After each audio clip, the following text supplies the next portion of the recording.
أعوذ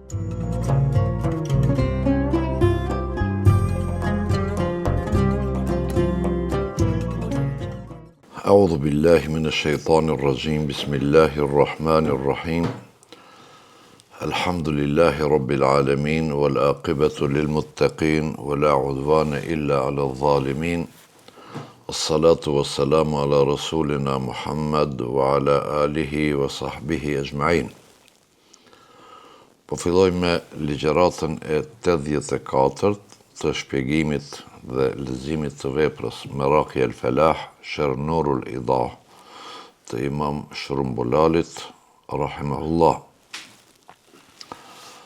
Sonde do të fillojmë me ligjëratën e parë në librin e Zekatit, ose kapitullin e Zekatit, dhe do të bëjmë përpjekje të shkoqisim, të kuptojmë atë që e thot Imam Shrumbulali në veprën e tij Nurul Idah.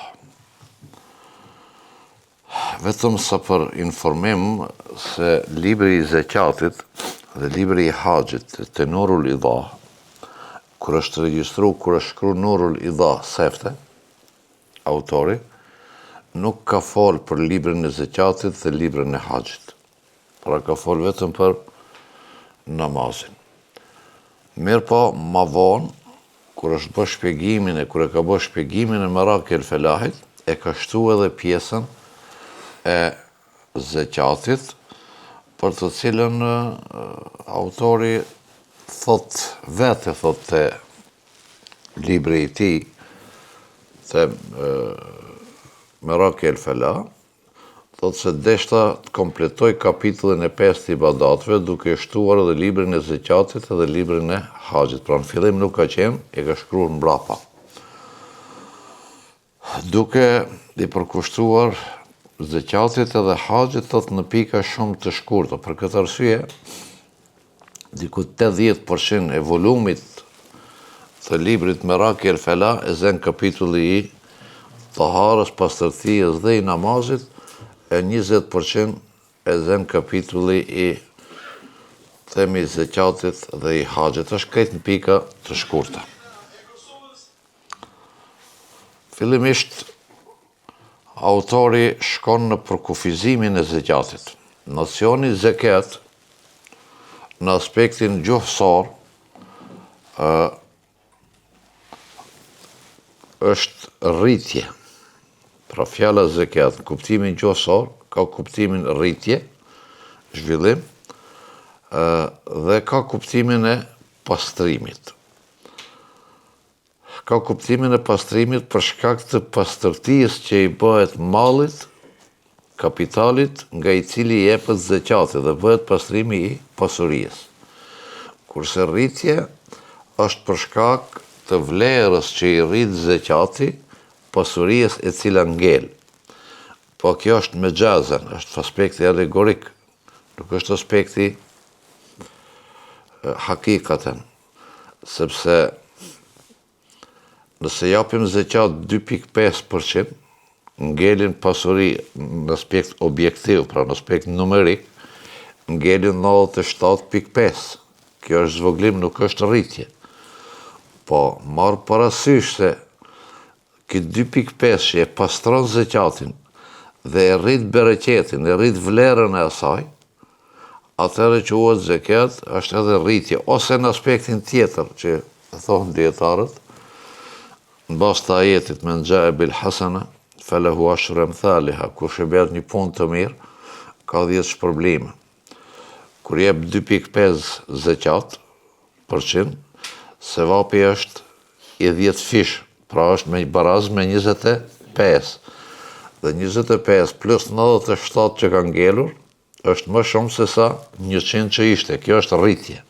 Pra të aspektin alegorik, jo aspektin numerik, se dikush thot si mund tjetë kjo, kur realisht numrat paksohen. Imam Shrumbulali thot, hije, jeni e zekat, temliku malin makhsusin li shakhsin makhsus. Zekati është pronësim i pasurisë së veçantë li shakhsin makhsus, për personin e veçantë. Temlik është pronësim, kur e merr një send e ke në pronësi ndonjë. Zekati pra, në kuptojmë me nocionin temlik, kjo është definicioni i zekatit. Se ki edhe definicione tjerë, po autori e ka përdor këtë. Temlik është pronësim i plot, kur ke dorë mbi atë pasuri. Je pronar i vërtet. Te kapitulli respektivisht te përkufizimi i zekatit, përdoret nocioni temliku malin, se nuk mund të japish zekat për një pasuri e cila nuk është pronë e jotja. Kjo një. E dyta, në bazë të këtij definicioni, dietarët në thonë, përveç se duhet jetë pronë e pronarit pasuria që jepet zekat, pjesën e zekatit që ja jep tjetrit, edhe ajo duhet të bëhet pronë e atij. Pra, pasurinë atij që ja jep, ajo duhet bëhet pronë e personit. Ti pronësohet atij, dhe kur ai të bëhet pronar i kësaj pasurie, yatasarraf kema sha, ai menaxhon me atë pasuri si të don. Pra, temliku malin makhsus, li shakhsin makhsus. Pasuria është e veçantë, nga personi i veçantë dhe që i jepet personit të veçantë. Kjo nuk kupton se zekati nuk i jepet çdo personi. Nuk i jepet të pastrit, për shembull. Nuk i jepet jo muslimanit. Nuk i jepet kujt dush ti me i dhon zekat, por janë persona specifik, janë persona të veçantë. Kush janë këto persona të veçantë? Është ajeti ku Allahu xhaleshanu thot innamas sadaqatu lil fuqara, të 8 kategori që janë atje. Pra kur thon dietarët li shakhsin makhsus, kanë për synim ajetin kuranor që i përkufizon 8 kategoritë ku duhet të destinohet të jepet zekati. Pra, pronësim i pasurisë së veçantë për personin e veçantë. Jo për çdo person. Furidat është bë farz, furidat, pra është bë farz, këto e përdor fjalën farz autori, sepse zekati ne jep me kuptu se zekati është farz. Farzi, në bazë të rregullave të usulit, është mathebet e bidalil qat'i thubut vë dilale, ajo çka është vërtetuar me argument të prerë, dhe mënyra e argumentimit është e prerë. Argumenti i prerë për zekatin kemi shumë ajete kuranore, ve atus zekate, shembull, ose ajetin që e përdorin zakonisht fukahat, është khudh min amwalihim sadaka. Merr prej, thot pejgamberit alayhi salatu wassalam, merr prej pasurisë së tyre sadaka, pra që është për qëllim zekati. Të tahiruhum, që ti pastrosh ato vë të zekihim, sepse kjo është ndihmë për ata të cilët ti u merr zekatin, respektivisht u arrit vlerën e pasurisë së tyre. Pra, zekati është farz. Kur themi se zekati është farz, argumentohet me Kur'an, me këto ajete që i lexuam, argumentohet me sunet, ka plot hadithe që flasin për këtë, mesin e tyre vetëm për ilustrim, po e përmendim bunjel islamu ala khamsin, islami është ngrit mbi 5 shtylla, në mesin e tjereve është vojtaj zekat dhe dhënja e zekatit, ka edhe shumë hadithe tjera, nuk e kemi temën këtu, është i vërtetuar edhe me ixhma ose konsenzusin e gjithë dietarëve islam. Kur thot ki furidat, jep me kuptu se kontestuesi ose mohuesi i zekatit është kafir. Ai që e konteston zekatin, nuk pranon se zekati është farz, ka kalu në kufër. Vepra e tillë është kufër.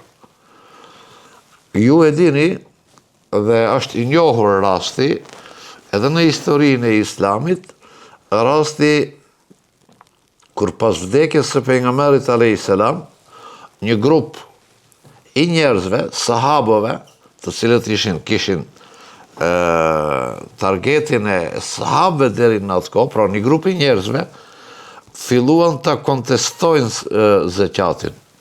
Me arsyetimin se ato thonin, ajeti kuranor, khudh min emvalihim, merr ju prej pasurisë së tyre, kjo jetë kujt i drejtohet, kujt i ka zbrit? Ju ka zbrit Muhamedit a.s. Dhe në kohën e pejgamberit, derisa ka qenë pejgamberi a.s. zekati ka qenë fars. Tani më pejgamberi a.s. ka kalu në botën tjetër, dhe ky urdhër khudh min emvalihim ngel të pejgamberi nuk trashëgohet nga emiri, nga khalifja, ose nga udhëheci islam, që nuk kupton se zekati ishte farz në kohën e pejgamberit a.s. por me vdekjen e tij përfundon edhe farzi i zekatit. Kjo është identike me shumë njerëz sot në kohën bashkohore, të vetë shpallur njerëz të dijes, që dalin dhe komentojnë Kur'anin, kinse spjegimi i Kur'anit vetëm me Kur'an, pa sunet, pra këto që quhen Kur'anista. Se kjo ka qenë për pejgamberin, sepse kur ti pyesësh pse kështu e komenton, do të unë kështu e kuptoj. Edhe ato njerëz kështu e kuptuan. Abu Bakri i luti me të mirë që të mos e bëjnë këtë punë, për ndryshe do të ballafaqohen me ligjin. Dhe forca e ligjit u mbrojt, pra farzi i islamit u mbrojt me shpat, u mbrojt me ushtri. Dhe fillimisht sahabët, më konkretisht Omer ibn al-Khattabi, nuk ishte dakord që Ebu Bekri të shpall luftë atyre, kësaj kategorie të njerëzve. Por më vonë, thot Omeri, në mëngjes, thot Allahu ma hapi gjoksin tim dhe e kuptova atë që e kishte kuptu para me Ebu Bekri. Po të mos kishte qenë zekati farz dhe kontestimi i Kur'an i zekatit, po të mos kishte qenë kufër, luftën që e ka zhvillu Ebu Bekri me ato do të ishte e pa drejt. Sepse s'ka drejt, nuk e ti drejt mbrojsh diçka që nuk është obligative me ushtri. Pastaj në këtë luft, hrubër ridde, janë njoftë në histori, që kanë vdek shumë burra, shumë djemë të mirë, diku vetëm hafiza të Kur'anit kanë vdek afër 70 hafiza prej sahabëve në këtë luftë dhe ka zgjat një vit kjo luftë, sa ko një ditë dy. Pra, këtë e marrin si argument fukahat se Ebu Bekri, radiallahu anhu, për shkak se zekati është farz, mohuesi, kontestuesi i zekati, që thot se zekati s'është farz, ai nuk është musliman, ai kalon në kufër.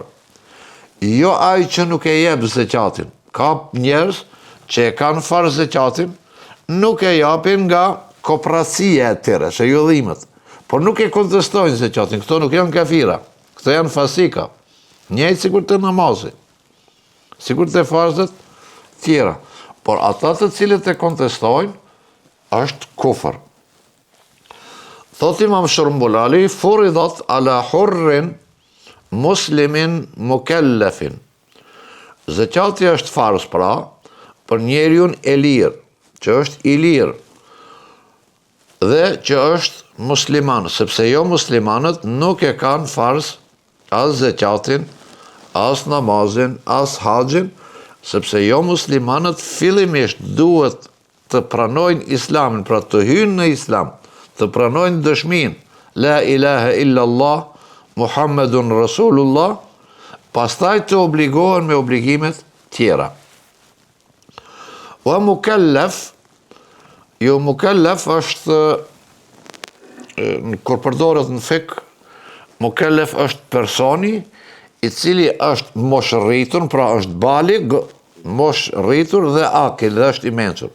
Të dyja këto tipare, këtë cilësi, përfshin në literaturë me fjalën mukellef.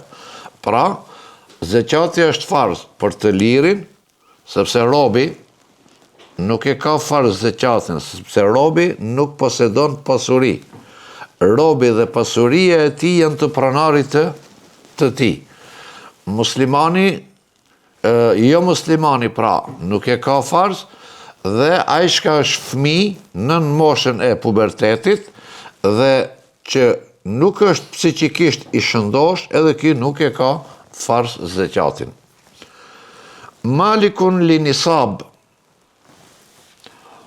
dhe kusht tjetër për dhënien e zekatit është posedimi i nisabit. Nisabi që është?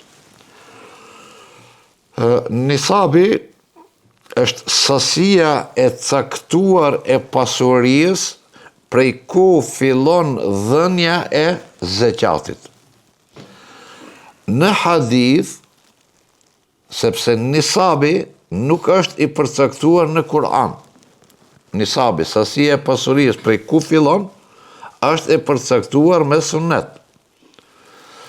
Pra, nisabi në dhënien e zekatit është 20 mithkal.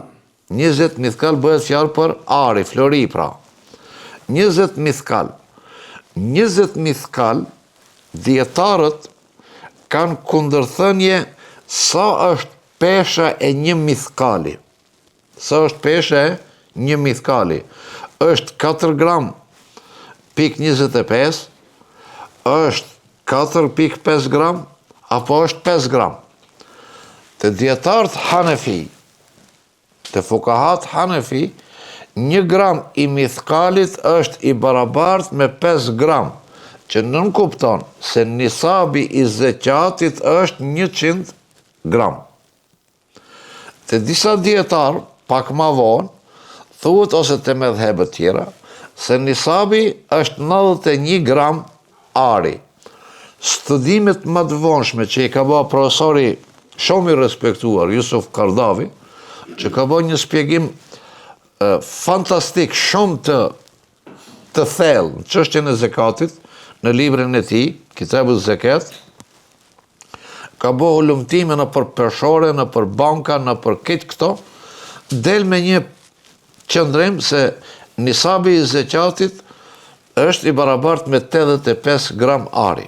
Pra, që të mos hutojmë xhamatin, te nisabi ka 3 mendime të dietarëve islam kryesisht. Te Hanefit është 100 gram, te dietarë tjerë është 91,6, në pas të disa studimeve, dhe që i paraprin këtij studimi edhe një prej doktorëve tjerë, siç është Muhammed Wahbe Zuhaili, dhe një grup tjetër dietarëve, dhe mendimi i tretë është 85 gram nën ombrellën e studiuesit të kësaj çështje, Jusuf Kardavit, që është prej dietarëve bashkëkohor, pra e kemi fjalën, është pse ndodhin këto, se thot dikush mirë më ç'është të ndodh këto, edhe që këto s'po merrni vesh. Mithkali është është send. Një mithkal i Irakit nuk ka qenë i barabartë me mithkalin e Shamit. Mithkali i Shamit nuk ka qenë i barabartë me të Hijazit. Do të obini shembull të kuptojmë pse kjo ndodh. Ne, këtu në trevat tonë, këtu në Kumanov ku jemi, ne themi tokën me çka e matim. Nuk themi i kam 5.000 metra tokë ose 2.000 metra tokë. Ne kemi një fjalë, nuk e di çfarë gjuhë është gjuhë shqipe, e isa apo s'është, nuk e di, i themi shnik. E kam një shnik që këto. Një shnik, në disa fshatrat tona, është i barabartë me 700 metra. Për shembull, 2 katuna më të tjerë, kur thësh një shnik, dhe ato e përdojnë, është i barabartë me 1.000 metra. Pse? Sepse masa nuk është e barabartë. Edhe mithkali e ka parafërsisht këtë identike. Cila do t'jetë? Fukahat në përgjithësi kanë thënë, me cilën duhet veprohet. Mund të veprosh me 3 mendimet, po të veprohet me mendimin më të ulët të nisabit, që është 85 gram, vepron sepse është interesi i të varfërit për me morë zekatin. Ka një kaide në usul, po edhe në fik, kur barazohet interesi i të pasurit dhe të varfërit, kur duhet të shihet të matet interesi i të varfërit dhe të pasurit, duhet përkrahet interesi i të varfërit. Nëse duhet 1 cent, ndeshemi të ballafaqohemi kujt i takon dhe s'mund sjellim vendim. Nëse ja japmi të pasurit të varfrin, edhe pse është me pak vlera e dëmton shumë, se është fukara. Po të pasurit nuk e dëmton. Atëherë, anohet gjithmonë nga interesi i të varfrit. Pra thot, malikun li nisab, ai që e posedon pra këtë nisab, qoftë, se nuk do të përmendmi tash me gramash të poshtme, qoftë 91, qoftë 100 gram, qoftë 85 gram. Nëse nuk e ka nisabin, pra në ari, se kjo është baza e zeqatit, dhe çdo pasuri tjetër rikthehet ose matët me nisabin e floririt, nisabin e arit, me kundër vlerën e saj. Monellat e ndryshme, kartmonellat, pasuria tjera, me çka e fitojmë nisabin? E fitojmë bazë duke u bazu te ari, sepse kjo është baza prej ku fillon nisabi.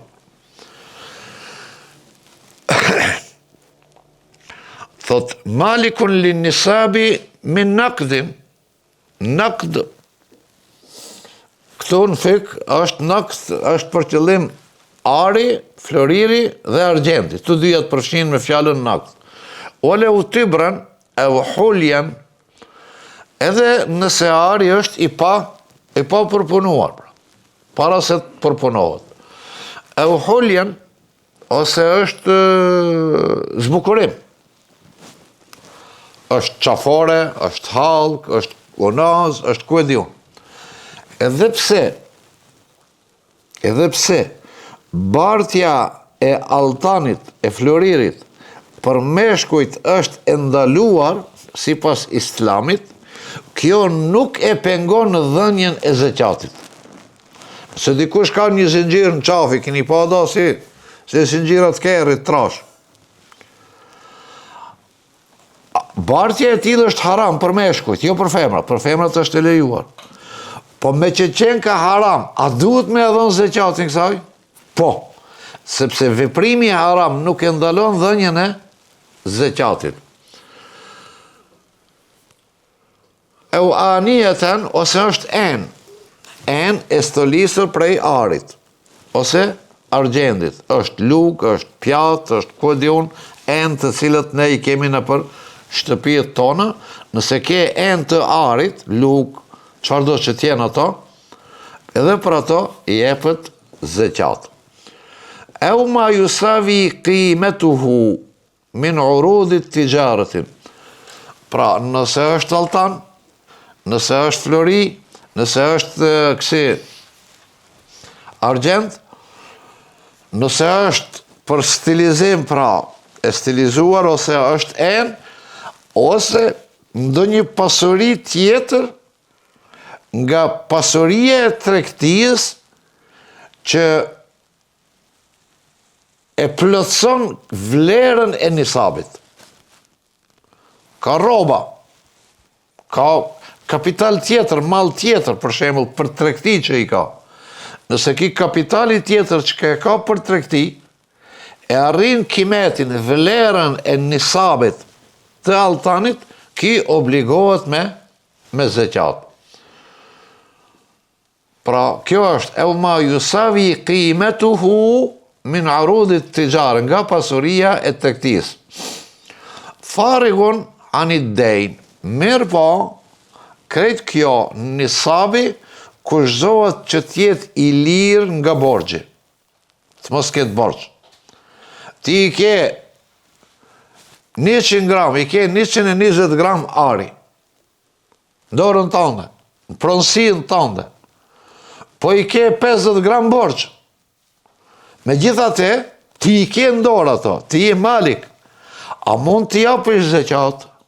Jo, nuk mund t'i japësh zeqat, sepse nisabi nuk është i lirë prej borxhit, nuk është liru prej borxhit. Ky nisab është i angazhuar, në realitet konsiderohet pronë e dikujt tjetër në aspektin dispozitiv. Hakikatën është pronë e jotja, po si borxh ngelte si pronar tjetër. Farigun anid dejni, pra të mos ketë borxh. Çdo borxh të zeqati, çdo borxh i njeriut që është këtu, çdo borxh i njeriut që është hakul ibad, çdo borxh i njeriut e pengon dhënien e zeqatit. I ke 20.000 euro. Po 15.000 i ke borxh. A duhesh me dhënë zeqat? Jo. Sepse para se t'japish zeqatin duhet ta kthesh borxhin. Kur e kthen borxhin nuk e arrin nisabin. Kur nuk e arrin nisabin, se ke farë zeqatin. Duhet fillimisht ta pastrosh borxhin, nëse pasuria e ngel të arudët tijarët, të pasuria e tregtisë, nëse pasuria e ngel, që ngel në pronësin tone, e arrin nisabin, atëherë duhesh me dhënë zeqatin. Ta marrëmi si shembull se është temë shumë e rëndësishme në kohën tonë, sidomos kjo arudët tijare. Dhe mënyra e tregtimit sot çka bëhet në për këto firmat tona, në për këto që veprojnë sot. Unë kam një shitore, një dyqan. E kam ta zëm 50.000 euro mallët i kapital. Unë e plotësoj dhe e te kaloj nisabin pra. Mirë po, këtë pranë shka e kam këtu, e kam marrë borxh. Nuk është e imja. Në realitet, kjo është e imja se është në prodhusin time, por në esencë, unë i kam borxh 40.000 euro për këtire, që duhet me i pagu. A duhet jap zeqat në këtë rast? Jo, sepse këto 10.000 euro që ka ngelin, ose 5.000 euro, nëse janë në nisabin, që janë të mijët, nuk obligohesh me zeqat. Nëse janë mbi nisabin, obligohesh me ato që janë mbi nisabin, e jo me atë që është borxh i dikujt tjetër. Wa an hajatihi el asliye, dhe duhet pra nisabi, duhet jetë i lirë nga borxhi dhe duhet jetë i lirë nga nevojat esenciale jetësore. I keti 30.000 euro, po jetë marru shtëpi, kemi marru shtëpi. Dhe shtëpia është haxhi asli, është domosdoshmëri. Ose e ke ngrit shtëpinë, po ajo do veshmbathje, do me rregullu mrenda. Kur tham me rregullu, nuk po flas për standarde, për luksuze, po flas për nevojat esenciale, elementare që i duhen një njeriut. Pra, nëse ti i ke, mund t'i kesh parët, dhe kanë bon një mot se s'ni ke për parët për një dit ti. Po këto pare i ke për me marru shtëpinë. Këtu, ki nisab, nuk është i liruar prej nevojës esencialet përditshme shka ti duhet detyrimisht ta kesh që është vendbanimi, për shembull. Ose, thot, an hajatihi el asliye, namin walau taqdiran. Dhe kjo pasuri duhet tjetë zhvillimore, që zhvillohet, ose që rritet, qoftë edhe në aspekt improvizues, ose në aspekt dispozitiv. Që nuk kupton kjo? Parët, lekët, euro, dollari, çfarë do lloj tjetë, janë vetë-vetiu janë për t'i fut në punë që ato të rritën, zhvillohen. Se janë për tregti. Arudët tijare, malli tregtijës, vetë-vetiu është që ajo rritet, shtohet pesha, ban tregti, fiton. Po toka, për shembull, i ke 2.000 metra tokë. A është toka e destinuar që ajo të rritet vetë-vetiu? Jo. Nëse se ke për tregti, ajo nuk rritet.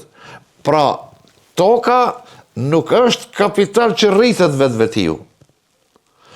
Për atë, ka zeqat prej asaj që del nga tregtia, nga prodhimi i saj, por jo për tokën. Shtëpia, a rritet vetë-vetiu? E ke shtëpinë 30.000, 50.000 euro, 100.000 euro. A duhet me i dhënë zeqat? Jo. Pse? Sepse shtëpia vetëm don harxhime. Nuk sjell përfitime kur gja shtëpia.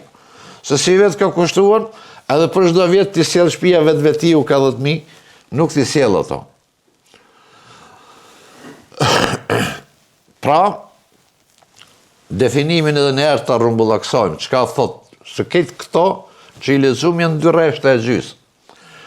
Zeqati është pronësimi i pasurisë nga një person i veçantë tek personi që e bën temlik, pra ja pronëson dikujt tjetër, pra atyre që tham që i përfshin ajeti, i cili është farz për muslimanin, për personin e lirë, për personin që është mukallef, pra moshëritur dhe akil i mençur, që e posedon nisabin. Qoftë nga altani, qoftë nga në pjesë tjera, altan shkabartën, qoftë altan i pa përpunu me ke kalëp, qoftë prej atyre që janë litezin për zbukurim të shtëpia, ku edhe une enë sende, për këtë këto duhet jepët zeqat nëse arrihet nisabi. Por, me kusht që nisabi tjetë i liruar nga borxhi, dhe tjetë i liruar nga nevoja për çështjet jetike ose që i duhen personit për jetën e tij. Shurut vujub adaiha, kushtet e obligueshmërisë së kryerjes së zakatit. Ne dim se te Hanefit kushtet ndahen 3 lloje.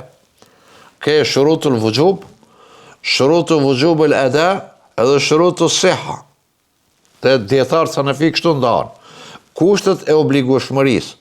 Këto shka i përmendëm, që tjetë hurr, i lirë, tjetë musliman, 2, tjetë mukellef, ta ketë nisabin, janë kushtet që ta bojnë farz zakatin.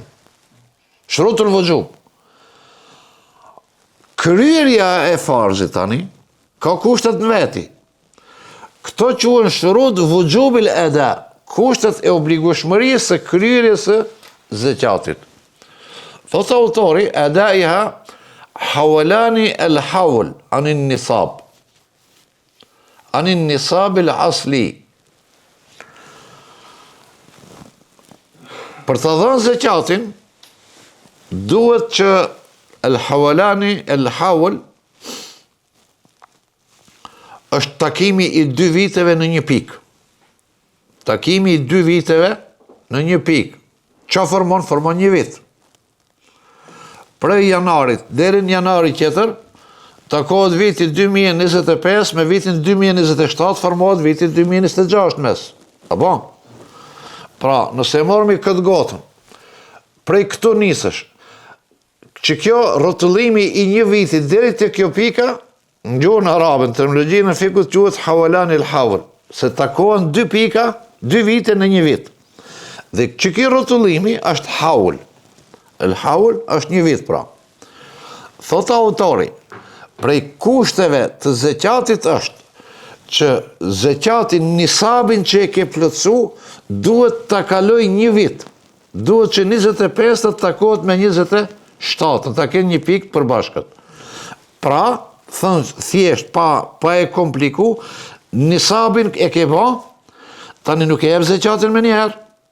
Duhet kalon një vit që ajo pronë tjetë të ti në pronën tënde. Mirë po, thot, ala nisab el asli, nisabi esencial. Qarë nënkuptoj me këtë nisabin esencial? E shumë rëndësishme. Ta mormi këtu, 1 janar 2026. I kemi ne, ta marmi 10.000 euro nisabin. Pe shëndrojmë në euro. Me 1 janar, unë e kam rrinë nisabin. Dhe qatë ditë që e kam bëhen, që e kam rrinë nisabin, me 1 janar, fillon dita e llogarisë nisabit tem.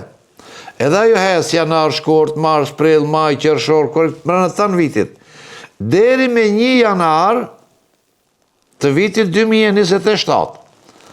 Unë po e përmendi me vitet diellore, a zakati llogaritet me vitet kalendarin hanor, jo me këtë kalendar që e kemi na, 25-26, po 1400, pra me kalendarin hanor llogaritet. Po unë po e përmendi këtë për të kuptuar ju se sa është më e qartë. Nëse këtu i keti 10.000 euro, e ke plotësu nisabin, që ki nisab duhet të qëndroj për një vit i plot. Për një vit duhet me qëndru i plot. Çka ndodh nëse mrenda vitit shtohet nisabi? Me 1 janar unë i kam 10.000 euro dhe kam hi faza e nisabit. Në korrik i kam bo 20.000 euro, kam fitu une. Një javë para se me e bo vitin i kam fitu edhe 20.000 euro tjera. 10 i pata, edhe 20 i fitova, u bon 30, edhe 10 i fitova një javë. Para se me e bo vitin, u bon 40.000. Tani unë, a duhet t'jap zeqatin vetëm për qëto 10.000 euro që i kanë plotësu vitin, dhe duhet pres që këto 20.000 euro tjera, edhe këto të plotësojnë vitin? Jo. Qoftë edhe një ditë para se të plotësohet viti, këto hinë në zeqatin e parë. Llogaritët atyre duhet me udhënë zeqat. Pse kështu? Sepse nisabja asli original ditës parë ekziston. Derisa ai ekziston, detyrimisht duhet llogaritët me te. Nëse ti me 1 janar ke pas 10.000 euro, mas 3 mujve kanë me 2.000 euro petine. Ka ra nisabi. Mas 4 mujve kanë shku 5.000 euro. Ka lëviz pra. Ka lëviz. Ke hum, ke fitu. Dhe në fund vitit, pra me 1 janar vitit tjetër, i kem rrinja 50.000 euro. Duhesh me dhonë zeqat. S'ka lidhje pse ajo ka lëviz mrenda vitit. Po nëse mrenda vitit ka humb nisabi asli, ashtu keti ke 50.000 euro, mas 3 mujve s'ka me thas 1 euro, për të një nërgju krejt. Prishet nisabi, bjen nisabi poshtë dhe për atë më nuk jepët zeqat, por fillon me llogarit tjetër, prej atë ditë kur t'i bëjsh 10.000 euro, se morëm si shembull, mos në kap xhamati për numre se hoxha ka thonë 10.000 euro, është vetëm shembull ki, dhe fillon prej datës së re. Prandaj thot, el hawalani el hawl ala nisab el asli. Amma el mustafadu ethna il hawli fa yadhummu ila majanisihi. Pra, nisabul asli janë qëto 10.000 euro. Kjo qetra shkafitohet mrenda vitit, i bashkangjitet këtij nisabit asli në zeqat. Wa yuzakka bi tamam al hawl al asli. Kur të kompletohet viti, e jep zeqatin edhe për atë çka e ke pas asli edhe për këtë çka e ke fitu mbrenda vitit. Ma yustufidu bi tijaratin, pavarësisht se këtë çka e ke fitu është prej tregtisë, apo është mirath, apo është dhurat. I ke 10.000 euro, dhvin hibe, dhurat për i dikuj, plus 10.000 euro, hedije. Mas 6 mujve. A duhet këto në veti se që atë jo këto i korporohen më njerë të nisabe. E fiton një mirath diku për shkak trashëgimijës, ose për shkak tregtisë, inkorporohet pra më njëherë futët të nisabi asli. Walau ajjala dhu nisabin lisinin sahha. Kjo është e dhënje e zeqatit para kohë, para se të plotësohet viti. Dietarët islam kanë thënë, lejohet dhënja e zeqatit para plotësimit të vitit. Por kur të bëhet farz? Të bëhet farz në momentin kur e plotëson vitin. Për shembull, ti me 1 janar të bëhet farz zeqati. Po në 10 orë, 1 muaj përpara, ke pa një rast, një të varfër që vërtet duhet ndihmohet. Dhe ti shkon, intervenon me farët e zeqatit. I ke dhënë 1 muaj para kohe. Nëse ti në fund vitit e kije nisabin, që këto pare shka i ke dhonë konsiderohen zeqat sepse i ke dhonë me njetë zeqatit. Nëse nuk plotësohet nisabe, ata janë sadaka. Kjo pra lejohet para kohës. Dietarët thonë lejohet me dhonë zeqatin nëse e ke nisabin dorë edhe për disa vjetë për para, për 2 vjetë, për 3 vjetë, me dhënë zekatin e 3 vjetë, në raste specifike, nëse ka një krizë, një varfëri në popull, dhe ka një gjendje, një alarm diçka, dhe ti e ke nisabin, mund që ti zekatin si vjetë të japish për 3 vjetë të ardhme. Pra e lejojnë këtë. Nëse ti i ke 100.000 euro si vetë, për sa jep zekat për 3 vjetët e ardhshme, jep për 100.000 euro. Po nëse këto 2 vitët tjera fiton më shumë se 100.000 euro, i ke shtu, ka dalë 150.000. Në 2 vitët tjera, nuk jep zekatin për 150.000, jep vetëm për atë shtesën që është shtuar. Kemi qartë këtë. Vitin tjetër sa është shtuar, vetëm për qatë shtesën, sepse për këtë aslin, njëherë e kemi shpërnda dhe nuk jep zekat.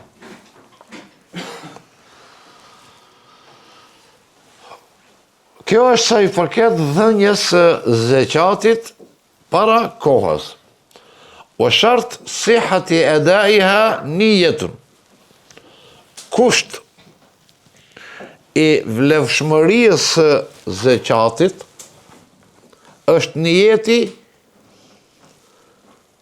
i shoqëruar muqarana li adaiha lil fakir. Nijeti për dhënjen e zekatit është kusht që të shoqërohet momentin kur e jep zekatin. Kur e jep fukaras. E ke bo nijet me e dhonë zekatin fukaras, nijeti është çështje zemrore, është çështje e jotja, nuk është çështje se ti duhet, sepse nuk është detyrimare, nuk është kusht që ti kallëzohet fukaras se kjo është zekat po ta jep ti. Nuk është kusht kjo.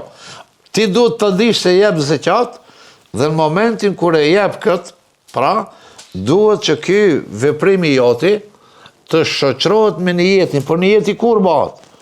Nijeti bëhet në momentin kur ti vendos mukarën e shoqëron me dhënjen e zekatit, nëse ja jep lil fakir, të varfrit, o wakilehu, ose vekilit që i thojnë këti, të autorizuarit. Unë kam bo një jetë, me dhënë fukaras, sot në këtë moment, 2.000 euro zekat. Dhe një jeti duhet tjetë i shoqëru momentin kër ja jep zekatin. Por unë e kam autorizu filanin, që këto 2.000 euro për zekat që ja jep filani, dhe unë e kam dhënë parët. Nijeti jem nuk është kur unë je kam dhënë fukaras. Shoqërohet nijeti kur unë je kam dhënë vekilit tem. Vekili jem nuk ka nevoj për nijet me bajnë nijet se është zekat për filan. Sepse kjo është kry. Au li azlin ma wajaba. Ose në momentin kur e ndanë pasurinë,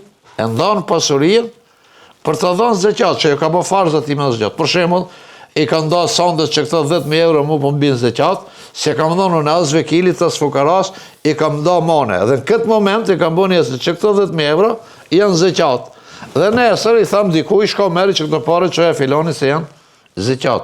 Në këtë moment nuk e kam dërzu vekilit, as fukaras, kam bo azli, kam nda këtë pjesën e zekatit e kam nda prej kapitalit tem, dhe kjo nijeti duhet tjeti i shoqërum, pra, ose kërja jep fukaras, ose kërja jep vekilit të autorizuarit, ose në momentin kër e ndahen ti prej pasurijës tjetër. Kema lau dafa bila nijetin, thumë neva wal malu qaimun bijedil fakir. Kjo është mesela kej tjetër. Dhe në do pak shpjegim më gjanë kjo, po inshallah këtu do të vazhdojmë me legjeratën tjetër, kur i jepët dikuj zekati pa nijet, e ka dhënë pa nijet, a është i vlefshëm, apo së është i vlefshëm për zekat, dhe shofim legjeratën tjetër, dhe deri atëherë, assalamu alaikum wa rahmetullahi wa barakatuh.